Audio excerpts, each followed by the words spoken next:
In my last full day here in Dominican Republic with FCA Global Impact, and we're out here at the ball field. We've been playing volleyball and baseball and softball, and one of the conversations that we had is this idea about staying in your row, and I get that. There's some.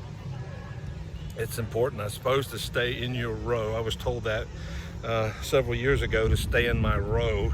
And so I'm kind of like I kind of agree with that, but then I don't, because I mean, there's something that God puts in us that makes us want to get out of our row. I mean, right? I mean, there's something about the glory of God for the nations, right? Go into all the world, make disciples. You'll be my witness in Jerusalem and Judea and Samaria and to the ends of the earth, right? I mean, your row might not be. I mean, your row is whatever it is that you do, maybe for a living or whatever your skill might be. But something about the calling of God on your life makes you want to get out of your row. I mean, He's called us to be uncomfortable. He's called us to, He Himself said, "I don't have a place to lay my head. The servant's not greater than the master." Paul said, "I'm going to Jerusalem, even though I know there's persecution awaits me there." So this idea of, staying in your row, I don't know, it's almost like an excuse. For those of you who know me, I'm pretty regular. There's nothing special about me. If you know me on a deeper level, I've got plenty of insecurities and weaknesses that I could use to make me stay in my row. But there's, like Isaiah 6, he saw God and he said, "Send me." And, Peter in Acts 3 and verse 12, he saw his opportunity. The New Living Translation said he saw his opportunity. He spoke. There's opportunities for us everywhere, and I think maybe some people their only row is the row that they sit on at church, the pew that they sit on Sunday morning. I mean, surely there's something more about the gospel that could compel us to get off of the pew on Sunday morning. I say that unapologetically.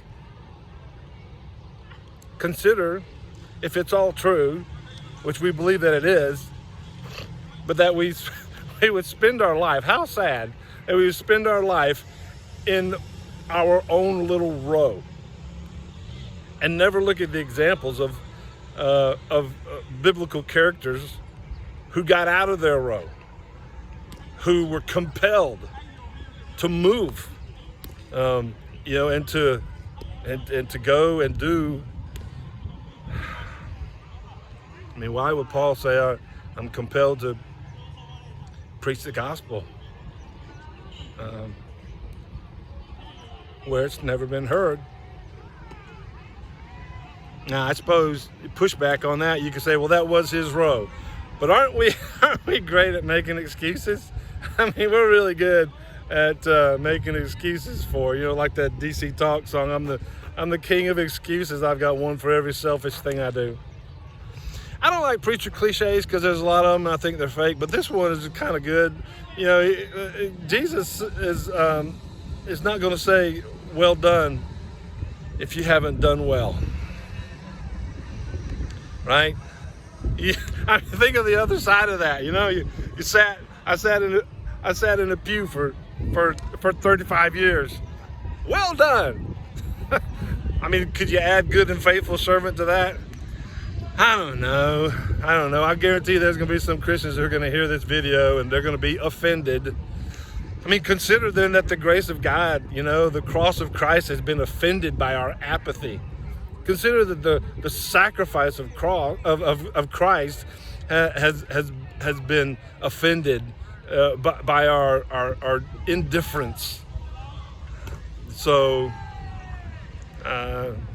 anyway, this is the last my last full day here in Dominican Republic with FCA Global Impact. I'm grateful for the opportunity to come and get to meet a bunch of cool college kids who want to use their life to impact Christ and impact the world for Christ and grow in their discipleship. And we had so many great conversations with them, and they're going to be on this other videos that you'll be able to see here. And so anyway, pray that your eyes will be opened to the hope of His glory, and your heart would be stirred to start by loving your neighbor, and just like Jesus said, go to Jerusalem, Judea, and Samaria, and to the ends of the earth, and make the kind of disciples who are going to make other disciples.